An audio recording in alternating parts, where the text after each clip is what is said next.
Pues buenas tardes a todo el mundo. Soy el capitán de fragata Enrique Esquivel Lalinde. Estoy actualmente destinado en el Instituto de Historia y Cultura Naval y es para mí un placer y un honor hablarles hoy sobre el tema de Urdaneta, el tornaviaje y el galeón de Manila. Espero que cuando acabe esta conferencia les haya parecido tan apasionante el personaje de Urdaneta como me lo parece a mí. Bien. Como he dicho, la conferencia tiene tres partes: Urdaneta, el tornaviaje y el galeón de Manila. Vamos a ver cómo están relacionados los tres aspectos. Primero vamos a explicar qué significa tornaviaje. Cuando hablamos de tornaviaje nos referimos a la ruta para volver a través del Océano Pacífico desde las Islas Filipinas a México. Esto puede parecer muy sencillo, pero estamos hablando del siglo XVI. Los barcos navegaban a vela y se tardó más de 40 años en descubrir la ruta que llevaba desde las Filipinas a México. Era fácil llegar de México a las Filipinas, pero la vuelta, debido a los temporales, en ese caso, en el caso del Pacífico, a los tifones, los vientos contrarios, todo esto hacía que se tardara 40 años en descubrir cómo llegar desde las Filipinas a México. Y la persona que lo descubre es precisamente Andrés de Urdaneta. Y esto va a dar lugar, una vez que se descubre el tornaviaje, al galeón de Manila. El galeón de Manila será el resultado de descubrir cómo llegar desde Filipinas a México. Y lo más importante del galeón de Manila es que va a poner en contacto tres continentes: Asia, América y desde América a Europa. Eso es lo que vamos a explicar en esta conferencia: lo que ha sido el tornaviaje, quién ha sido Andrés de Urdaneta y el galeón de Manila. Pero vamos, primero, antes de entrar en la materia, vamos a hacer unas breves pinceladas del contexto histórico. ¿Dónde estamos? Estamos en el siglo XVI, porque Andrés de Urdaneta nace en 1508, descubre el tornaviaje en 1565 y muere en 1568. Y lo primero que hay que destacar es el papel fundamental que en la historia de la humanidad desempeña España durante el siglo XVI. Durante el siglo XVI, o sea, a finales del siglo XV, en 1492, descubrimos América. En 1522, Juan Sebastián del Cano da la vuelta al mundo y, posteriormente, se navega por el Pacífico y se descubren la inmensa mayoría de las islas del Pacífico. Eso lo hace España durante el siglo XVI. Probablemente, en la historia de la humanidad, no haya habido una nación que haya hecho lo que ha hecho España en un siglo.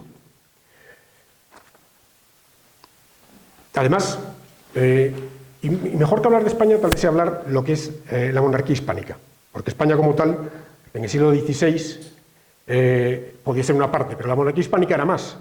Era Castilla, era Aragón, eran los territorios de América, pero también eran los territorios europeos. A la monarquía hispánica, que había heredado los territorios de Castilla y de Aragón, había heredado Nápoles, el reino de Nápoles, que pertenecía a la corona de Aragón, en los cuales estaban incluidas las islas de Cerdeña y Sicilia, Flandes y el Milanesado. Es decir, la monarquía hispánica era un conglomerado de reinos que abarcaban la práctica totalidad del mundo. De hecho, en la época de Felipe II, cuando se conquistan las Filipinas y cuando Portugal pasa a ser parte de la monarquía hispánica, se puede decir que en España no se pone el sol. Cosa que luego han dicho los ingleses, los franceses, pero no, la realidad es que el imperio más extenso es ese imperio del siglo XVI de la monarquía hispánica. Otra cosa, en esa época, también, que es una cosa importante para ver lo que es Urdaneta y el tornaviaje, existía una competición entre Portugal y España, en la monarquía hispánica. ¿Y cuál era esa competición? Esa competición eran las Islas Molucas. Las Islas Molucas, que están al sur, luego lo veremos un poco más en detalle, están al sur de las Filipinas, era donde estaban las especies. Las especies que eran la nuez moscada, la pimienta, una serie de especies que tenían un valor que hoy no somos conscientes de lo que valían, pero que tenían un valor enorme porque condimentaban la comida, hacían que se mantuviera más tiempo y además se creía que tenían propiedades medicinales. En fin, la carrera de Portugal y de España era por la posesión de las Islas Molucas. Y de hecho, Colón descubre América porque se encuentra en su camino hacia Asia y hacia esos tesoros, se encuentra América. Pero luego, cuando Juan Sebastián del Cano Magallanes convence al rey para dar la vuelta, no para dar la vuelta al mundo, sino para ir a las Molucas, porque le convence de que las Molucas están en la parte española, y ahora vamos a hablar de una cosa importante, que el Tratado de Tordesillas había dado a España. ¿Qué es el Tratado de Tordesillas? Cuando España descubre América, cuando Colón llega a América, los portugueses ya han doblado el Cabo de Buena Esperanza y han llegado al Índico, y han llegado a parte de Asia. Entonces, cuando se establece una controversia entre España y Portugal, y el Papa, se establece un arbitraje por medio del Papa del momento, Alejandro VI, que divide el mundo en dos partes. Y esas dos partes es lo que marca el Tratado de Tordesillas. En el Tratado de Tordesillas se traza una línea desde el norte hasta el sur de la Tierra, que está a 360 leguas al oeste de las islas de Cabo Verde, enfrente del continente africano, que eran islas portuguesas, y se llega a lo siguiente: todo lo que se descubra hacia poniente, o sea, hacia occidente, será para España, y todo lo que se descubra hacia levante de esa línea será para Portugal. Así, América más o menos queda todo en territorio español, luego se verá que no, porque corta Brasil, y Brasil por eso es portugués, pero hacia levante, todo lo que es África, todo lo que es el Océano Índico, eso será para Portugal. ¿Pero qué pasaba? La Tierra redonda. ¿Y dónde estaba el otro límite del Tratado de Tordesillas? Ese era el problema. Y además, ahí estaban las Islas Molucas. Y ahí empiezan a haber controversias entre los dos países. De hecho, Magallanes convence a Carlos I para ir a las Molucas, porque le dice que las Islas Molucas están en la parte española del Tratado de Tordesillas. Luego, al final, cuando se vea cómo es la Tierra en realidad, se darán cuenta que no, que las Molucas estaban en la parte portuguesa. ¿Qué es lo que pasaba? El problema de Magallanes, el problema del Cano, del Cano también, pero también de Colón, era que en el siglo XVI, en el siglo XV, se sabía que la Tierra era redonda. Ahora hay unos terraplanistas que dicen que la Tierra es plana. No, o sea, se sabe de siempre que la Tierra es redonda. Ya los habían dicho los egipcios. Y de hecho, Colón y Magallanes se basan en los datos que da Ptolomeo, un sabio griego, que dice que la Tierra es de una forma determinada. Y se cree, claro. ¿Qué es lo que pasa? Que es mucho más grande. Le va a pasar a Magallanes y al Cano cuando crucen el Pacífico, que tardarán mucho en llegar a las Filipinas, porque resulta que tienen que navegar mucho más de lo que esperan. Bien, en definitiva, esto era un poco para dar las pinceladas de lo que era España y Portugal en ese momento, de lo que establecía el Tratado de Tordesillas, y para ponernos un poco en situación del momento histórico en el que estamos hablando. También es importante resaltar que entre España y Portugal existía a nivel familiar de las monarquías casi una endogamia o casi un incesto, porque el rey portugués, Manuel I, se había casado con dos hijas de los reyes católicos, con Isabel y con María, que eran hermanas de Juana, la madre de Carlos I. O sea, que Manuel de Portugal era tío de Carlos I. Pero es que resulta que después se casa con Leonor, que es hermana de Carlos I, o sea, es su cuñado. Y al final resulta también que el hijo de Manuel, que es Juan III, que reinará después con Carlos, a la vez que Carlos I y que Felipe II, la hermana de Juan III, que es Isabel de Portugal, se casa con Carlos I. Es decir, es un lío, pero la realidad es que estaban muy intrincadas las dos familias reales, tanto la portuguesa como la española. Por eso luego Felipe II, con todos los derechos del mundo, cuando se muere el rey de Portugal sin descendencia, el que tiene más derechos es Felipe II, evidentemente, ¿no? Bien, bueno, pues habiendo visto un poco el contexto histórico de dónde estamos, en qué momento estamos, voy a hablar un poquito de las Molucas, porque muchas veces se habla de las Molucas, se da por supuesto que todo el mundo sabe lo que son las Molucas y no está tan claro. Ahí, en esta transparencia, con un cuadrado rojo, ven dónde están aproximadamente las Molucas. Están entre las Filipinas y Indonesia. Ya he dicho un poco cuál es la importancia de las Molucas, que curiosamente, es el único lugar de todo el planeta donde se daban todas las especies. Dice, bueno, pues se darían en las islas de la Indonesia, en Filipinas. Pues no, resulta que se daban allí, esas especies que todo el mundo buscaba. Porque además había pasado una cosa un poco antes, que es que cuando cae el Imperio Bizantino, en 1453, los turcos toman Bizancio. Hasta ese momento, todas las especies venían por tierra y llegaban hasta Constantinopla, y de ahí se expandían por Europa, a través sobre todo de los venecianos. Cuando los turcos toman Bizancio, se acaba ese comercio. Y efectivamente, por eso en ese momento Portugal empieza a navegar hacia el sur de África y dobla el Cabo de Buena Esperanza. Por eso los españoles empiezan a ir hacia América, porque se ha cortado el comercio de especies y lo que buscan es encontrar esas especies, que como vemos están ahí, en las Molucas. Y como vemos también, viene a ser como el contrameridiano del Tratado de Tordesillas. Muy bien, pues habiendo visto el contexto histórico, habiendo visto dónde están las Molucas, que vuelvo a repetir, la importancia de las Molucas es que estaban ahí las especies, que eran fundamentales en ese momento. Vamos a hablar ahora entonces de lo que es el tornaviaje. Como dije al principio de la conferencia, cuando hablamos de tornaviaje se trata de encontrar la ruta que va desde las Filipinas hasta lo que entonces era el Virreinato de Nueva España, que hoy es México. La primera vez que los españoles llegan a las Islas Filipinas es en el viaje de Magallanes y Elcano. Que Magallanes, también he dicho antes, Magallanes convence a Carlos I de hacer ese viaje porque le dice que las Islas Molucas están en la parte española del Tratado de Tordesillas. Bien, no iban a dar la vuelta al mundo, ni Magallanes ni Elcano, su intención era dar la vuelta al mundo. Ellos iban a llegar a las Molucas y ya volverían a España. Lo que pasa es que Magallanes muere en las Islas Filipinas y al final quedan 2 barcos. De los 5 que habían salido quedan 2 barcos. Uno es el que manda Juan Sebastián de Elcano y otro es el que manda Gonzalo Gómez de Espinosa.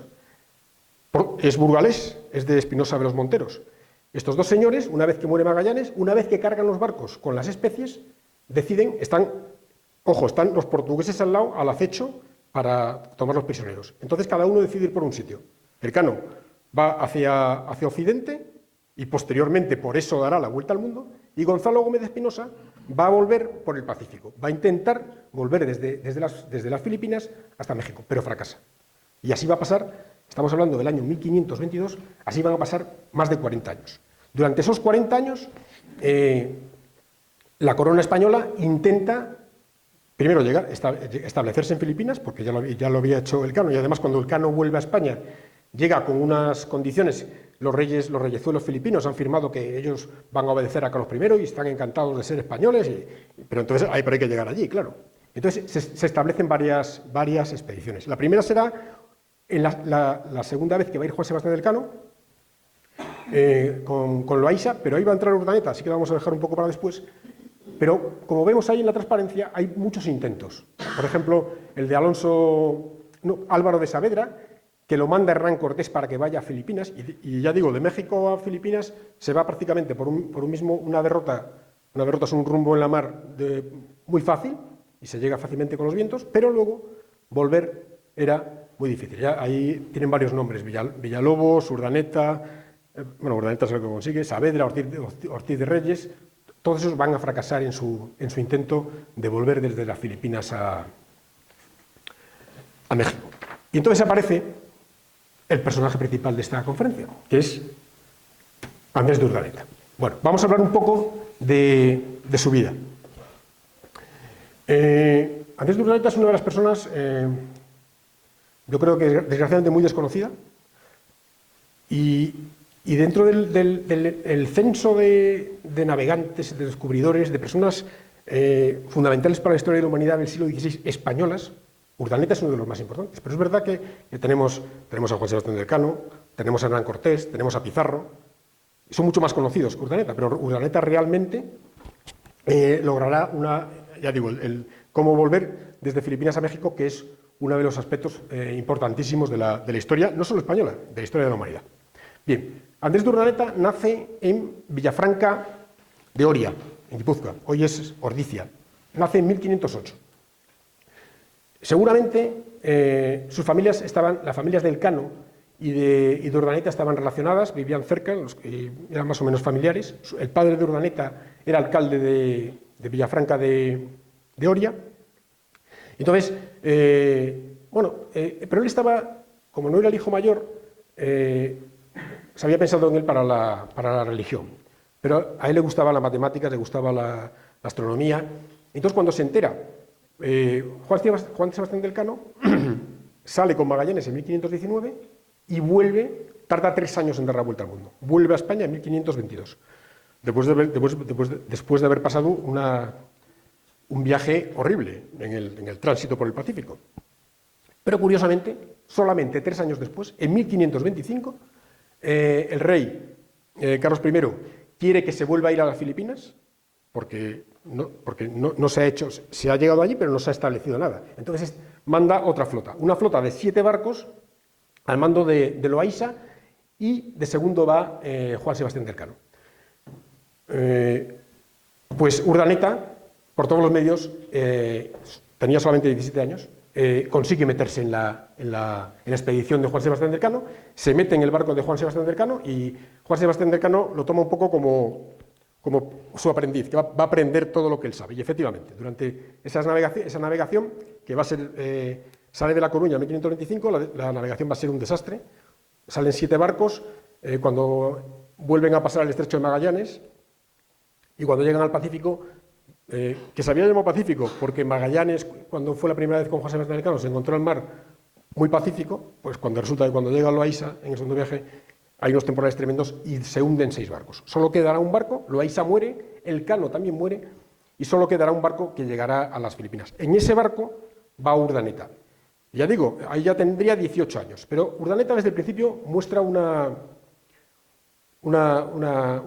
curiosidad intelectual impresionante, un don de mando, y entonces, pese a su juventud, pese a solo tener 18 años y navegar en un barco en el que ya van marineros curtidos, Urdaneta cada vez tiene más importancia. Además, debía ser una persona de unas cualidades personales excepcionales. De hecho, por ejemplo, lo primero, en ese tiempo que va navegando, Elcano le enseña cartografía, le enseña navegación, aprende todo. Y además lo aprende de una forma rapidísima. Pero es que además resulta que luego cuando llegan a las Filipinas es el único barco de esa expedición, pues se tienen que enfrentar a los indígenas, y Urdaneta es la persona a la que deciden que hable con los indígenas porque tiene unas capacidades de llegar a acuerdos impresionantes. Pero si no llegan a un acuerdo, también tiene la misma capacidad de desenvainar la espada y acabar con el que fuera. O sea, es una persona impresionante. Ya digo, jovencísima. Resultará que han salido en 1525 de La Coruña, han llegado en 1526 a las Filipinas, y Urdaneta estará 8 años en esa zona.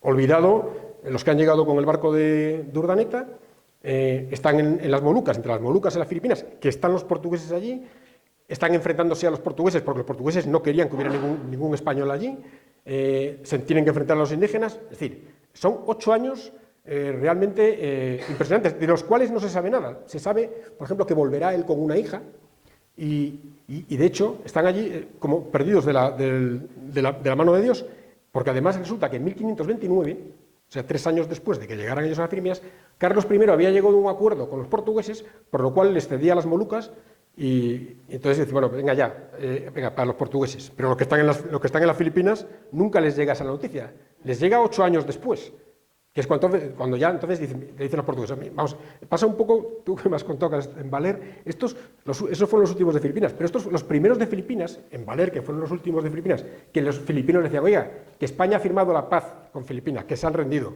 y los de Valer decían, no, pues Urdaneta también, los portugueses decían, vamos a ver, que el rey de España ya ha dicho que estas islas son nuestras, ¿queréis hacer el favor de iros? Y ellos decían, eso es imposible, el rey de España no puede haber dicho eso. Tardan 6 años en convencerlo, hasta que al final lo convencen, pero... y vuelve a España, además vuelve a España con toda la documentación, toda la cartografía de las islas, había toda la que era la navegación desde La Coruña hasta las Filipinas, había recopilado un montón de información, y toda esa información que luego cuando vuelve a España, él va a saber cómo volver de las Filipinas a México. Aunque va a volver con los portugueses, porque los portugueses cogen a los españoles que había en las Filipinas, los meten en un barco y los llevan a Lisboa, y cuando llegan a Lisboa, a Urdaneta le quitan toda la documentación, y el embajador de España en Portugal le dice, porque Urdaneta dice, bueno, pues voy a reclamar que me den la documentación mía, lárgate, porque... Y esto es antes, esto estamos hablando de 1538, todavía no llegó Felipe II al poder. Cuando Felipe II se una con Portugal, cuando España se una con Portugal bajo el mando de Felipe II, una de las primeras cosas que va a hacer Felipe II va a ser pedir a Lisboa toda la documentación que llevaba Urdaneta No se había olvidado. Felipe II también es un rey del que se puede hablar largo y tendido y que estaba conocía perfectamente lo que pasaba en sus reinos. Y es curioso porque pide la documentación. Pero hay más, porque Urdaneta vuelve a España sin ningún papel. Pero como que tenía una memoria prodigiosa, es capaz. Primero se lo cuenta al Consejo de Indias y al mismo Carlos I. Y él vuelve a reescribir todo lo que había escrito en sus 8 años en las Filipinas. Y con esa, la corona se queda impresionada. Y es más, entonces vuelve a España, ¿y qué pasa?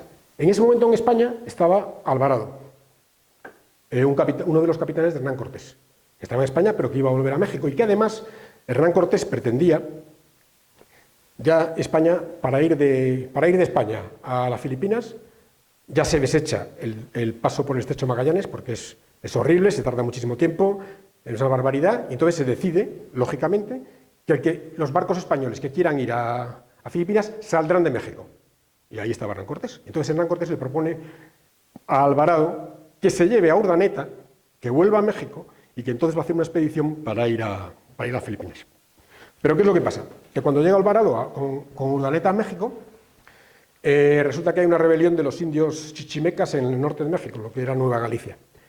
Y entonces el virrey manda a Alvarado que vaya a pacificar a los indios chichimecas, y con él va Urdaneta. Entonces vamos a tener otro motivo de admiración de Urdaneta, porque resulta que Alvarado muere luchando contra los chichimecas, toma el mando Urdaneta, los pacifica, y el virrey se queda impresionado de su capacidad de haber conseguido primero derrotarlos y luego pacificarlos, y le nombra corregidor de la zona norte de México. Otra característica más de las impresionantes que tenía Urdaneta, ¿no?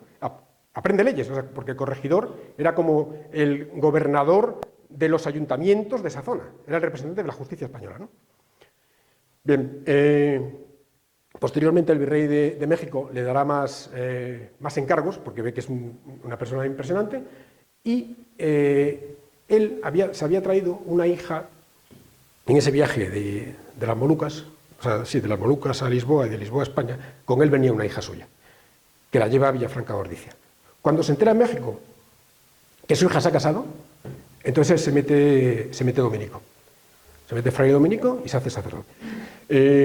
Ya se habían olvidado lo que había querido Hernán Cortés de ir a México, bueno, pero España siempre quería descubrir la forma de volver de las Filipinas a México. Entonces, Felipe II manda al virrey que vuelva a tomar la idea de mandar una expedición a las Filipinas para volver desde México, y le dice, va a ir a esa expedición, que sale en 1564, va al mando de Legazpi, y con él va a ir Urdaneta, porque saben, la corona española sabe que Urdaneta es la única persona capaz de volver desde las Filipinas a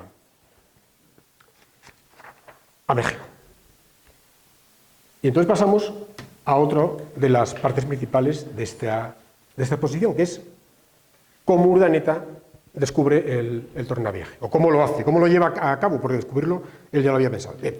Entonces, él sale con la expedición de Legazpi en 1564, sale desde México, como ven ahí, y su objetivo es, en cuanto lleguen las naves, que son 4, lleguen a Filipinas, inmediatamente Urdaneta volverá en una a México, Legazpi se quedará en Filipinas. De hecho, posteriormente, Legazpi es el fundador de la ciudad de Manila, en 1571, y para darnos una idea de la importancia de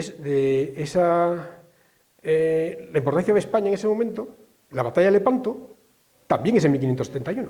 O sea, estamos en los dos polos opuestos, en los dos polos del mundo. Por un lado, en Lepanto, derrotando y frenando al turco, que es una batalla fundamental porque rompe lo que podía ser la invasión de los turcos en toda Europa. Seguramente la historia de Europa hubiera cambiado. Y al mismo tiempo, en 1571, Legazpi está fundando Manila en Asia, en el otro extremo del mundo. Bien, bueno, entonces Urdaneta, la idea es que Urdaneta vuelva a las Filipinas. Y efectivamente, ya digo, como había estado 8 años en esa zona, conocía las corrientes, Ya hemos visto antes que lo habían intentado muchos, pero ¿cuál era el problema? El problema es, como pasa por ejemplo, también en el Océano Índico, los monzones. Los monzones son vientos que durante 6 meses soplan en una dirección, por ejemplo, en lo que es en el Índico, soplan desde junio hasta enero, sur, este. Pero a los 6 meses contrarios, o sea, los 6 meses opuestos al revés. Es decir, que hay que saber cuándo salir del sitio. Si lo intentas en el momento en que los vientos son contrarios, nunca la vas a conseguir. Luego hay que tener en cuenta la época de los tifones. Es decir, hay una serie de circunstancias que son las que Urdaneta, con su gran capacidad de observación, descubre, y entonces él se da cuenta que tiene que salir de Filipinas a finales de mayo o primeros de junio. Y es lo que hace. Sale el 1 de junio, pone rumbo noreste, pasa cerca de Japón, sube mucho porque uno de los fallos de los anteriores navegantes es que no subían tanto. Él sube mucho más, llega casi hasta el paralelo de los 40 grados y luego descubre la corriente del Kuroshio. La corriente del Kuroshio es una corriente que en el Pacífico va desde Japón hasta América, prácticamente hasta la altura de Los Ángeles. Y una vez que llega a América, solo tiene que dejarse caer porque esa corriente sigue hacia el sur de América y llega a México. Entonces, eso es lo que hace Urdaneta, y al final solo tardará 4 meses, desde que sale de las Filipinas, coge el rumbo noreste, sube hasta arriba, se deja llevar por la corriente de Kuroshio y luego ya una vez que llega a Estados Unidos, se deja caer hasta llegar al puerto de Acapulco. Es lo que tienen representado en la imagen. Y eso es el aspecto fundamental, o sea, la importancia de Urdaneta, ¿no? Descubrir cuándo hay que salir de los sitios, porque no valía salir en cualquier momento. Y luego llegar mucho más al norte de lo que habían llegado los navegantes españoles anteriores, ¿no? Todos se quedaban más abajo, con lo cual nunca conseguían coger esa corriente que les iba a llevar a América.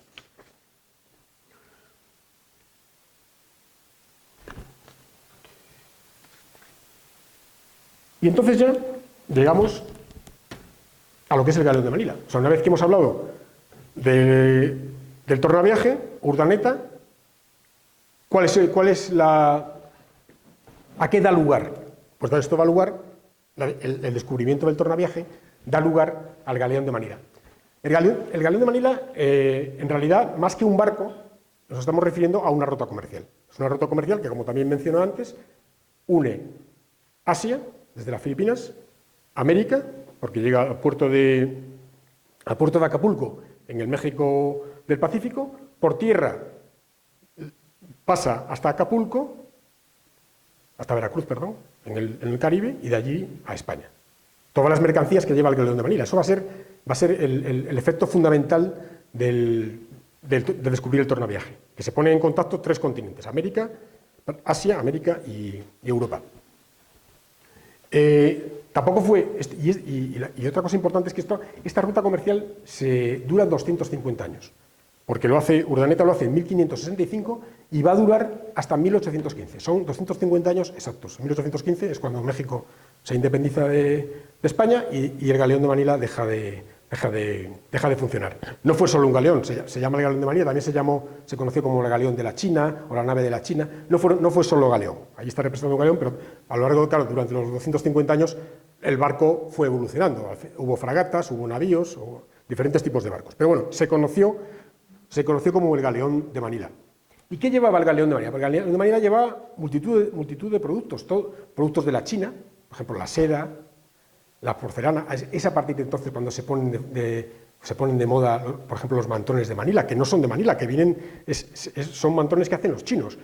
Toda la porcelana de la China, productos de Japón, también las especies de Molucas, incluso productos de la India y del Golfo Pérsico, las alfombras, en fin, pone en contacto todos los productos asiáticos que además luego se pondrán de moda en Europa. A partir de entonces, las porcelanas chinas, que eran muy superiores a las porcelanas que había en Europa, se expanden por todo Occidente, por toda Europa.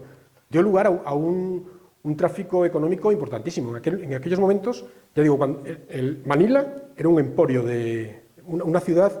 Hay escritores del siglo XVI y siglo XVII que cuentan que en Manila se podían hablar se podían oír hablar todas las lenguas del mundo. O sea, había chinos, el comercio, o sea, porque al final fue sobre todo un elemento comercial. Y ese elemento comercial lo protagonizaban sobre todo los chinos. De hecho, en Manila llegó a haber un barrio, el Pairán, donde llegó a vivir hasta 20.000 chinos.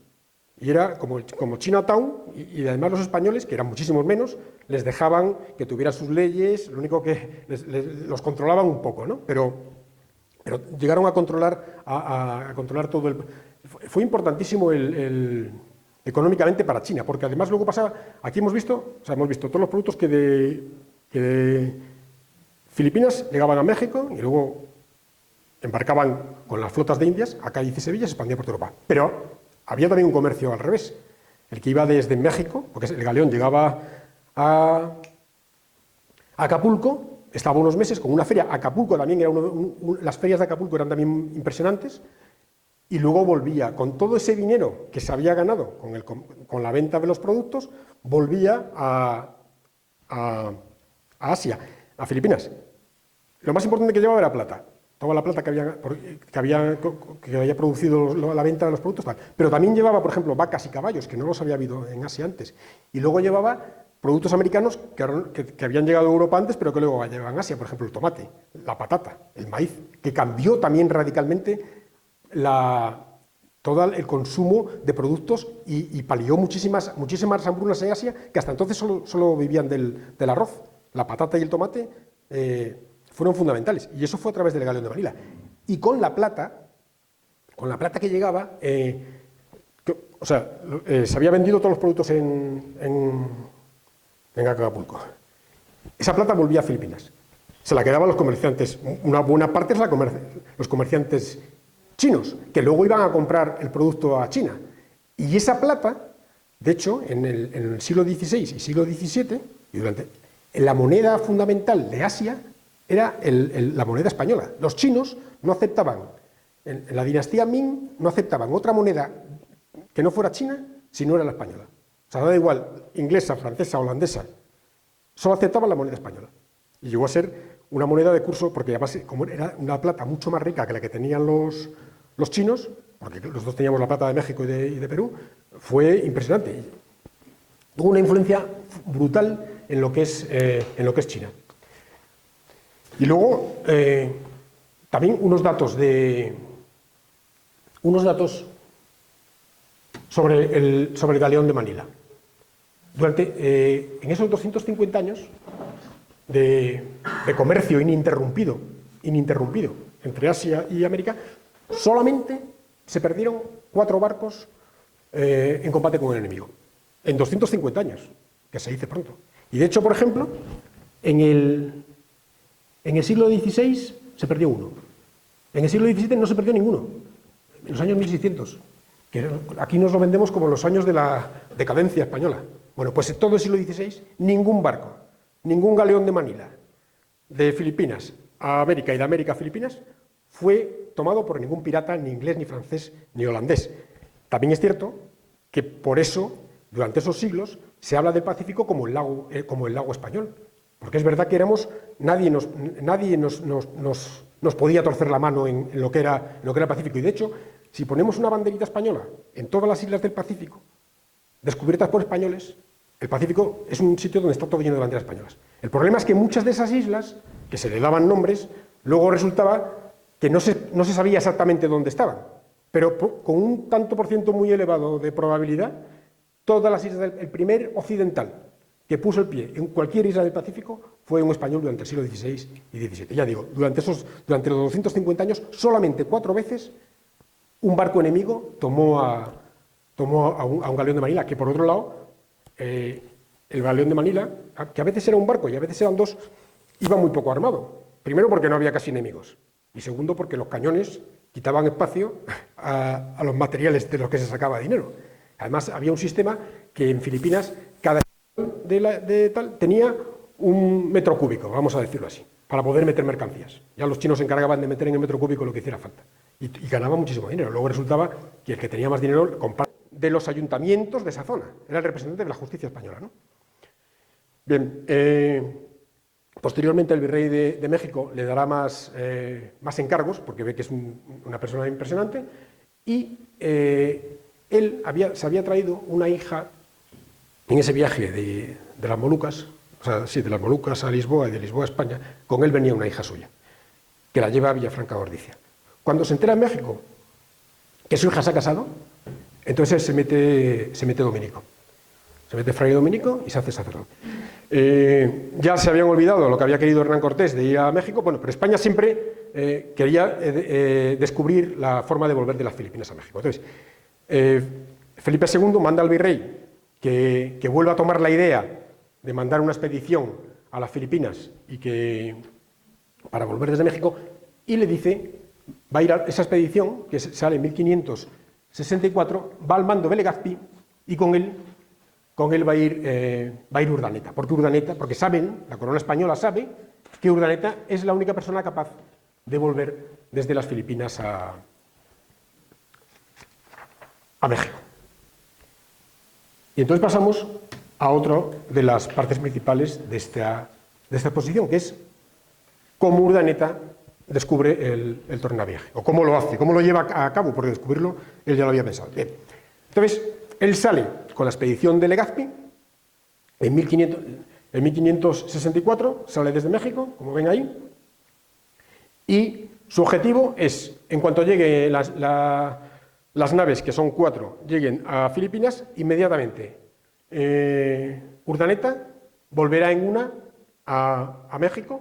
Legazpi se quedará en Filipinas. De hecho, posteriormente, Legazpi es el fundador de la ciudad de Manila en 1571. Y para darnos una idea de la importancia de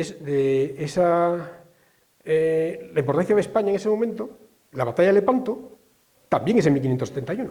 O sea, estamos en los dos polos opuestos, en los dos polos del mundo. Por un lado, en Lepanto, derrotando y frenando al turco, que es una batalla fundamental porque rompe lo que podía ser la invasión de los turcos en toda Europa. Seguramente la historia de Europa hubiera cambiado. Y al mismo tiempo, en 1571, Legazpi está fundando Manila en Asia, en el otro extremo del mundo. Bien, bueno, entonces Urdaneta, la idea es que Urdaneta vuelva a las Filipinas. Y efectivamente, ya digo, como había estado 8 años en esa zona, conocía las corrientes.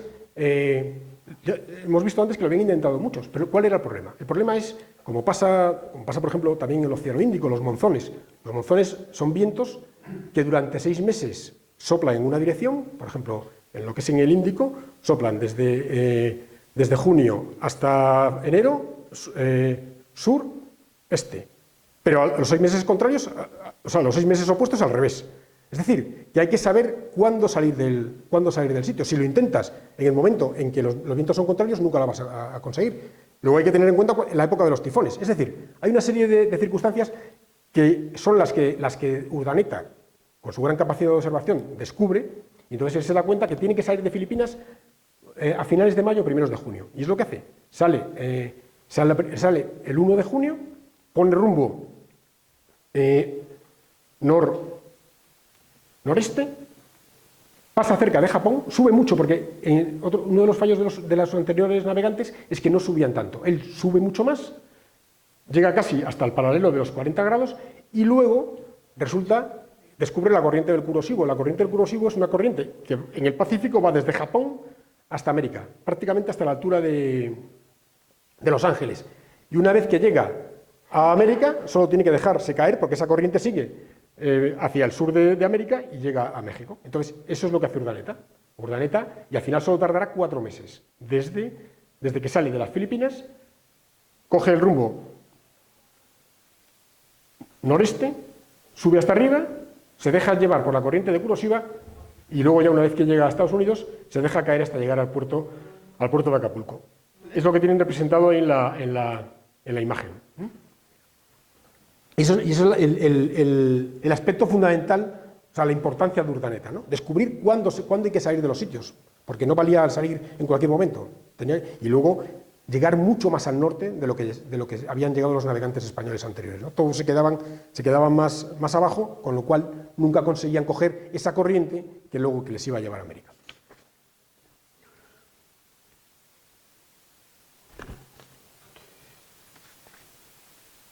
Y entonces ya llegamos a lo que es el galeón de Manila. O sea, una vez que hemos hablado del tornaviaje, Urdaneta, ¿a qué da lugar? Pues esto da lugar, el descubrimiento del tornaviaje da lugar al galeón de Manila. El galeón de Manila, en realidad, más que un barco, nos estamos refiriendo a una ruta comercial. Es una ruta comercial que, como también mencioné antes, une Asia, desde las Filipinas, América, porque llega al puerto de Acapulco, en el México del Pacífico, por tierra pasa hasta Acapulco, hasta Veracruz, perdón, en el Caribe, y de allí a España. Todas las mercancías que lleva el galeón de Manila. Eso va a ser el efecto fundamental de descubrir el tornaviaje, que se pone en contacto 3 continentes: Asia, América y Europa. Tampoco fue, y otra cosa importante es que esta ruta comercial dura 250 años, porque Urdaneta lo hace en 1565 y va a durar hasta 1815. Son 250 años exactos. 1815 es cuando México se independiza de España y el galeón de Manila deja de funcionar. No fue solo un galeón, se llama el galeón de Manila, también se conoció como el galeón de la China o la nave de la China. No fue solo galeón, allí está representado un galeón, pero a lo largo, claro, durante los 250 años el barco fue evolucionando. Hubo fragatas, hubo navíos, hubo diferentes tipos de barcos. Pero bueno, se conoció como el galeón de Manila. ¿Y qué llevaba el galeón de Manila? Porque el galeón de Manila llevaba multitud de productos, productos de la China, por ejemplo, la seda, la porcelana. Es a partir de entonces cuando se ponen de moda, por ejemplo, los mantones de Manila, que no son de Manila, que son mantones que hacen los chinos. Toda la porcelana de la China, productos de Japón, también las especies de Molucas, incluso productos de la India y del Golfo Pérsico, las alfombras, en fin, pone en contacto todos los productos asiáticos que además luego se pondrán de moda en Europa. A partir de entonces, las porcelanas chinas, que eran muy superiores a las porcelanas que había en Europa, se expanden por todo Occidente, por toda Europa. Dio lugar a un tráfico económico importantísimo. En aquellos momentos, ya digo, Manila era un emporio una ciudad. Hay escritores del siglo XVI y siglo XVII que cuentan que en Manila se podían oír hablar todas las lenguas del mundo. O sea, había chinos, el comercio, o sea, porque al final fue sobre todo un elemento comercial. Y ese elemento comercial lo protagonizaban sobre todo los chinos. De hecho, en Manila llegó a haber un barrio, el Pairán, donde llegó a vivir hasta 20.000 chinos. Y era como Chinatown, y además los españoles, que eran muchísimos menos, les dejaban que tuvieran sus leyes, lo único que los controlaban un poco, ¿no? Pero llegaron a controlar todo el... Fue importantísimo económicamente para China, porque además luego pasaba... Aquí hemos visto todos los productos que de Filipinas llegaban a México y luego embarcaban con las flotas de Indias a Cádiz y Sevilla y se expandían por toda Europa. Pero había también un comercio al revés, el que iba desde México, porque el galeón llegaba a Acapulco, estaba unos meses con una feria. Acapulco también era las ferias de Acapulco eran también impresionantes, y luego volvía con todo ese dinero que se había ganado con la venta de los productos, volvía a Asia, a Filipinas. Lo más importante que llevaba era plata. Toda la plata que había producido la venta de los productos, pero también llevaba, por ejemplo, vacas y caballos, que no los había habido en Asia antes, y luego llevaba productos americanos que habían llegado a Europa antes, pero que luego llegaban a Asia, por ejemplo, el tomate, la patata, el maíz, que cambió también radicalmente todo el consumo de productos y palió muchísimas hambrunas en Asia, que hasta entonces solo vivían del arroz. La patata y el tomate fueron fundamentales, y eso fue a través del galeón de Manila. Y con la plata que llegaba, se había vendido todos los productos en Acapulco. Esa plata volvía a Filipinas, se la quedaban los comerciantes, una buena parte los comerciantes chinos, que luego iban a comprar el producto a China. Y esa plata, de hecho, en el siglo XVI y siglo XVII, la moneda fundamental de Asia era la moneda española. Los chinos no aceptaban, en la dinastía Ming, no aceptaban otra moneda que no fuera china si no era la española. O sea, da igual, inglesa, francesa, holandesa, solo aceptaban la moneda española. Y llegó a ser una moneda de curso, porque además, como era una plata mucho más rica que la que tenían los chinos, porque los dos teníamos la plata de México y de Perú, fue impresionante. Tuvo una influencia brutal en lo que es China. Y luego, también unos datos sobre el galeón de Manila. En esos 250 años de comercio ininterrumpido entre Asia y América, solamente se perdieron 4 barcos en combate con el enemigo. En 250 años, que se dice pronto. Y de hecho, por ejemplo, en el siglo XVI se perdió uno. En el siglo XVII no se perdió ninguno. En los años 1600. Que aquí nos lo vendemos como los años de la decadencia española. Bueno, pues en todo el siglo XVI, ningún barco, ningún galeón de Manila, de Filipinas a América y de América a Filipinas, fue tomado por ningún pirata, ni inglés, ni francés, ni holandés. También es cierto que por eso, durante esos siglos, se habla del Pacífico como el lago español. Porque es verdad que nadie nos podía torcer la mano en lo que era el Pacífico. Y de hecho, si ponemos una banderita española en todas las islas del Pacífico, descubiertas por españoles, el Pacífico es un sitio donde está todo lleno de banderas españolas. El problema es que muchas de esas islas, que se le daban nombres, luego resultaba que no se sabía exactamente dónde estaban, pero con un tanto por ciento muy elevado de probabilidad, todas las islas, el primer occidental que puso el pie en cualquier isla del Pacífico fue un español durante el siglo XVI y XVII. Ya digo, durante los 250 años, solamente 4 veces un barco enemigo tomó a un galeón de Manila, que por otro lado, el galeón de Manila, que a veces era un barco y a veces eran 2, iba muy poco armado. Primero porque no había casi enemigos, y segundo porque los cañones quitaban espacio a los materiales de los que se sacaba dinero. Además, había un sistema que en Filipinas, cada tenía 1 metro cúbico, vamos a decirlo así, para poder meter mercancías. Ya los chinos se encargaban de meter en el metro cúbico lo que hiciera falta. Y ganaba muchísimo dinero. Luego resultaba que el que tenía más dinero compraba los metros cúbicos. Pero bueno, lo que quiero decir con esto es que los barcos llevaban pocos cañones. Primero porque prácticamente no había enemigos, y luego porque todo lo que fuera meter cañones significaba no meter mercancías, que daba una riqueza impresionante, ¿no? Es cierto que se perdieron más barcos por problemas naturales, ¿no? por naufragios, sobre todo en la salida del estrecho de San Bernardino, que las dos islas filipinas, Luzón y Mindanao, que dan al Pacífico, porque luego resultaba que el barco salía de Manila, pero se dedicaba a contornear un poco las islas para ir cogiendo más material y quitar un poco, o sea, evadir el control aduanero que existía en Manila. Luego se llegaba a otra isla, pues nadie controlaba nada, metía más material, ¿no? Pero eso daba lugar a que luego, cuando se iba retrasando y como perdía el momento de salir al Pacífico, resultaba que se encontraba con un tifón. En total, bueno, en resumidas cuentas, ahí sí que se perdieron 28 barcos, que tampoco son demasiados, en 250 años, por problemas de naufragios, ¿no? Y bueno, lo más importante también, o sea, destacar de esto del galeón de Manila, que se puede decir que es la primera globalización. O sea, ahora está muy de moda la globalización, pero la realidad es que en ese momento ya se ponen en contacto los tres continentes, ¿no? y el comercio, y se establece que podemos decir que es el antecedente de lo que hoy se conoce como globalización. Y además, y luego fue importante también el establecimiento de España en Filipinas, porque hasta que llegaron los españoles, cada isla de Filipinas era de un rey independiente, e incluso dentro de la misma isla había peleas entre diferentes reyezuelos.